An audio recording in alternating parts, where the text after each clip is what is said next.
تھا اور میرٹ کو مرڈر کرتے ہوئے کسی کو اس ادارہ پہ بھی اپنے 10 سال پہ مسلط کرنا تھا، تو یہاں ایک سلیکٹڈ وزیر اعظم ہوتا، وہاں ایک سلیکٹڈ چیف جسٹس ہوتا، دوسرا ایک سلیکٹڈ چیف عوامی سٹاف ہوتا، اور پاکستان میں سلیکٹڈ مارشل لا قائم ہوتا۔ دنیا کو بتاتے کہ ہم جمہور ہیں، ہم جمہوریت ہے، ہم آئینی ملک ہے، لیکن اصل مکمکا یہ تھا، اصل ڈاکٹرین یہ تھا، اور ہم نے سمجھا کہ ہم نے تو عدم اعتماد کر لیا ہے، جمہوریت تو کامیاب ہو گیا ہے، سازش ختم۔ اس پہ ہم غلط تھے جناب اسپیکر، سازش آج تک چل رہا ہے۔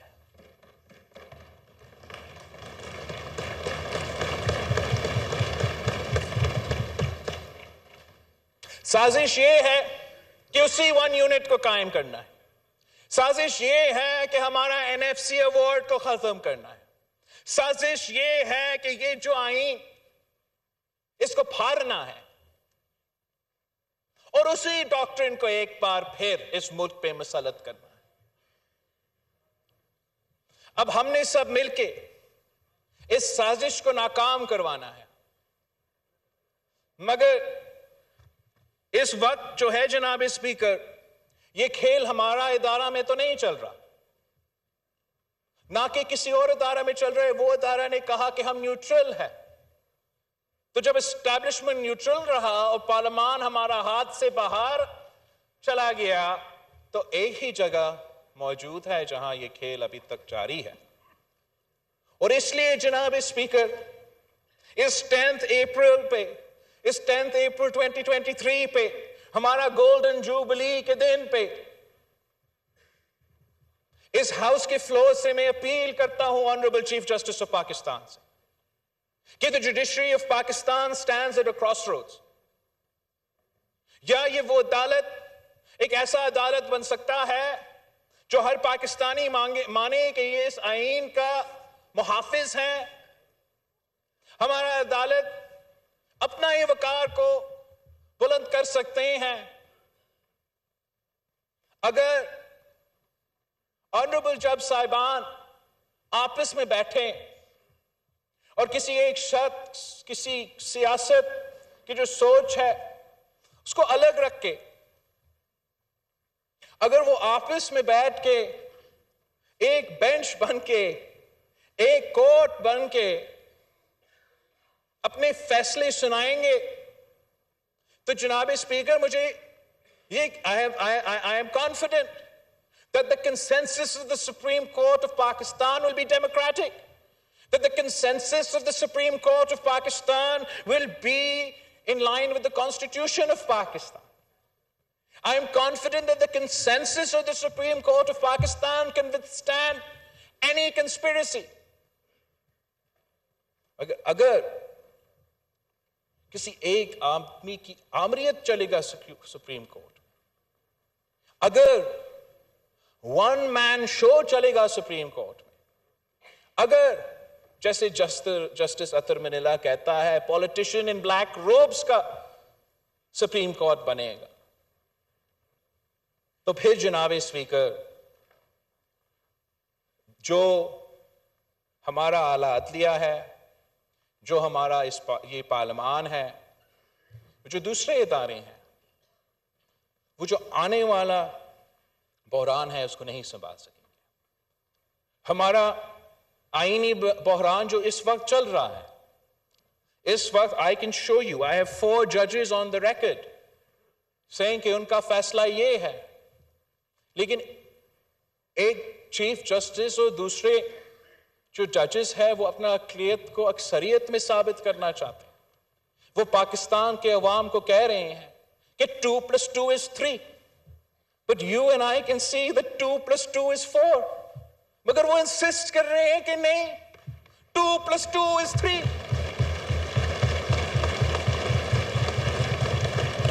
وہ کہہ رہے ہیں کہ ہم وہ 2 ججز کا جو نوٹ ہے اس کو اگنور کرے، جو جسٹس یحییٰ افریدی کا نوٹ ہے اس کو اگنور کرے۔ جو جسٹس اطہر منیلا کا نوٹ ہے اس کو اگنور کریں، وہ تو ہے ہی نہیں، صرف یہ 3 موجود ہے۔ اس قسم کا مذاق جو پاکستان کا آئین کے ساتھ کھیلا جا رہا ہے، پاکستان کی جوڈیشری کے ساتھ کھیلا جا رہا ہے، جو ایک بڑا گیم کا حصہ ہے، the people of Pakistan cannot afford this game۔ ہمارا کوشش کیا ہے؟ ہمارا کوشش 1 سال سے یہ رہا ہے کہ جو معاشی حملہ عمران خان نے اس ملک پہ کر کے نکلا تھا اس کو ہم کسی نہ کسی طریقے سے صحیح کریں۔ دن رات ہمارا وزیر خزانہ کام کرتا ہے، محنت کرتا ہے کہ اس بحران، اس معاشی بحران جو خان صاحب نے جان بوجھ کے کیا تھا اپنا کرسی کو بچانے کے لیے، وہ کسی نہ کسی طریقے سے ہمیں اس سے نکال دے۔ جو سیکیورٹی کا بحران عمران خان اور ان کے سہولت کاروں نے ایک بار پھر اس ملک پہ مسلط کیا دہشت گردی کی صورت میں، ہم کوشش کر رہے ہیں کہ اس کو ہم منہ دیں، اس کا مقابلہ ہم کریں۔ ہمارا نیشنل سیکیورٹی کمیٹی میٹنگ ہوا ہے، انشاءاللہ تعالی ہمارا ایک نیا سرس سے ایک آپریشن کا آغاز ہو رہا ہے، جو انشاءاللہ تعالی ماضی کی طرح ہم ایک بار پھر ان دہشت گردوں کو، ان انتہا پسندوں کو شکست دلوائیں گے۔ اور ایک آئینی اور جمہوری بحران ہے، اور اس آئینی اور جمہوری بحران کے لیے پاکستان پیپلز پارٹی سمجھتی ہے کہ سیاسی جماعتوں کو مل کے آپس میں بات کرنا چاہیے۔ جو بھی صورتحال ہو، جیسے بھی ہو، اگر آپ بات چیت کے لیے دروازہ بند کرتے ہو تو پھر وہ کوئی مسئلہ کا حل نہیں ہوتا۔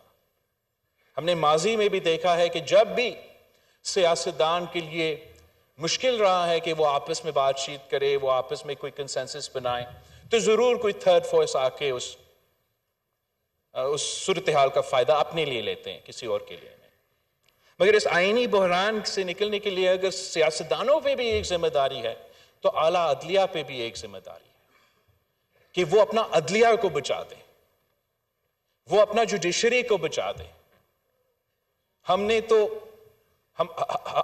تو اپنا ادارہ کو سنبھالنا ہے، مگر ان کو اپنا ادارہ کو سنبھالنا پڑے گا۔ اگر ہر ایک member of the supreme court کو وہ عزت نہیں ملے، اگر ون مین شو چلتا رہے گا تو ہم جتنا بھی محنت کریں ہم اپنے آپ کو اس بحران سے، آئینی بحران سے، جمہوری بحران سے نہیں نکال سکیں گے۔ اور جناب اسپیکر، یہ طاقتور طبقوں کا لڑائی ہے، یہ سیاستدانوں کے لڑائی ہے، یہ اشرافیہ کا لڑائی ہے۔ پاکستان کے عوام کے اوپر جو مشکل وقت گزر رہا ہے اس وقت، اس سے کوئی تعلق نہیں ہے کہ جوڈیشری 3-4 ہے یا 3-2 ہے۔ ان کا کوئی دلچسپی نہیں ہے کہ اس کرسی پہ کون بیٹھا ہے۔ اس وقت جو معاشی صورتحال سے ہم گزر رہے ہیں، وہ پاکستان کی تاریخ میں ہم نے یہ مشکلات نہیں دیکھی ہیں۔ جو بوجھ اس وقت عام آدمی اٹھا رہا ہے کہ بجلی کے بل میں، کھانے پینے کی اشیاء کے بل میں، وہ آپ کے سامنے ہے جناب اسپیکر۔ مہنگائی، غربت، بے روزگاری تاریخی سطح پہ پہنچ چکا ہے۔ پاکستان کا عام شہری کو یہ سوچنا ہے کہ where will they get the next meal؟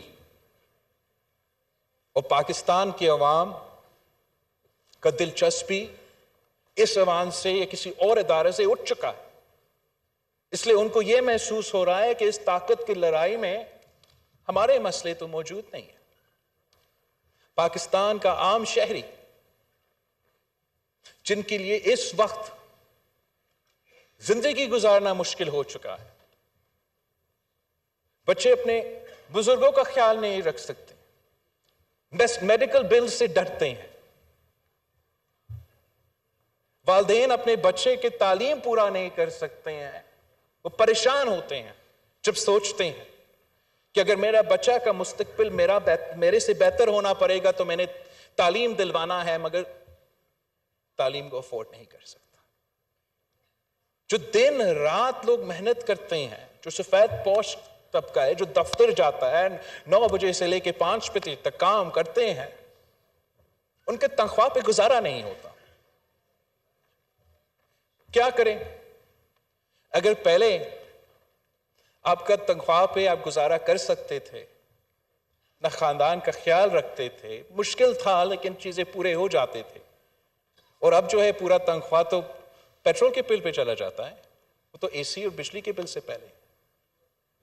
جو معاشی مشکلات پاکستان کے عوام اس وقت جن سے گزر رہے ہیں، وہ اگر کسان ہے وہ اپنی فصل کی جو ہے قیمت نہیں مل رہا، اگر مزدور ہے ان کی محنت کا جو فائدہ ہے وہ نہیں مل رہا. اور ہم سب کا ذمہ داری ہے، اس ملک کا ذمہ داری ہے، اس حکومت کی ذمہ داری ہے، ان ادارے کی ذمہ داری ہے کہ آپس کے اختلافات اور طاقت کے لڑائیوں کے باوجود کہ ہمیں اہم ایشوز پہ دلچسپی لے، ہم سب مل کے ویسی ان مسائل کا مقابلہ کریں جیسے پاکستان کے ٹوٹنے کے بعد ہم نے سب مل کے یہ آئین دلوایا تھا. یہ کسی ایک آدمی ایک سیاستدان کی بس کی بات نہیں ہے کہ پاکستان کی معیشت کو صحیح سمت پہ ڈالا جائے، پاکستان کے عوام کو معاشی ترقی دے، اور ساتھ ساتھ یہ دہشت گردی اور انتہا پسندی کا بھی مقابلہ کرے. جو بیرون ملک کتنے جو انٹرنیشنل جیو پالیٹکس چل رہا ہے اس کو بھی سنبھالا جائے. اس کام کو پورا کرنے کے لیے اس ملک کو پولیٹیکل سٹیبلٹی کی ضرورت ہے، اکنامک سٹیبلٹی کی ضرورت ہے، اور وہ صرف تب ممکن ہوگا جب ہمارے ادارے بن کے کام کرے، قومی ادارے بن کے کام کرے، اور کسی کی پولیٹیکل ونگ بننے کی وہ شوق پورا نہ کرے. اگر ہم مل کے کام کرتے ہیں، اگر اس کتاب کے تحت یہ ملک چلتا ہے، ہر ادارہ چلتے ہیں، تو پھر ہمارے پاس وہ ٹائم ہوگا کہ ہم پاکستان کے عوام کو ان مسائل سے نکالیں. ورنہ جو سامنے نظر آ رہا ہے کہ جناب اسپیکر اس ملک کے عوام باہر نکلیں گے، ٹوٹ پڑیں گے، وہ کسی سیاسی جماعت کے لیے تو نہیں، اپنا بھوک اور پیٹ بھرنے کے لیے. جو مشکل معاشی حالات نظر آ رہے ہیں، جو سارے مسائل نظر آ رہے ہیں، ان کا حل اگر کوئی ہے تو وہ یونٹی ہے، وہ اتحاد ہے، وہ کنسنسس ہے. اور آج بھی پاکستان پیپلز پارٹی جس نے اس آئین کی بنیاد رکھا، ہم تیار ہے اس آئین کو دفاع کرنے کے لیے.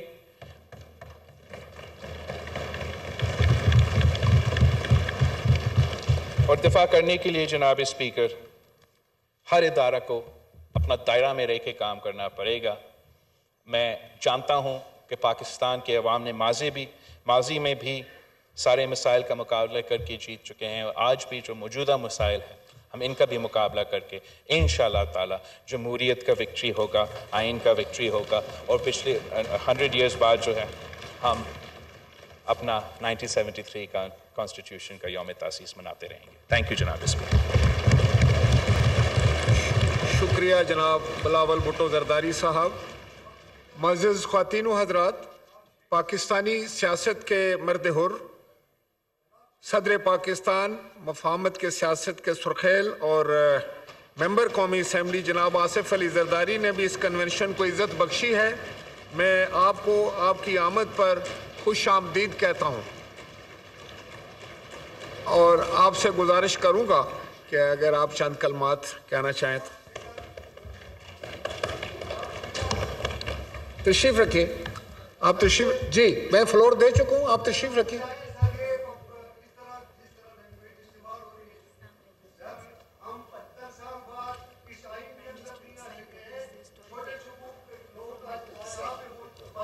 جی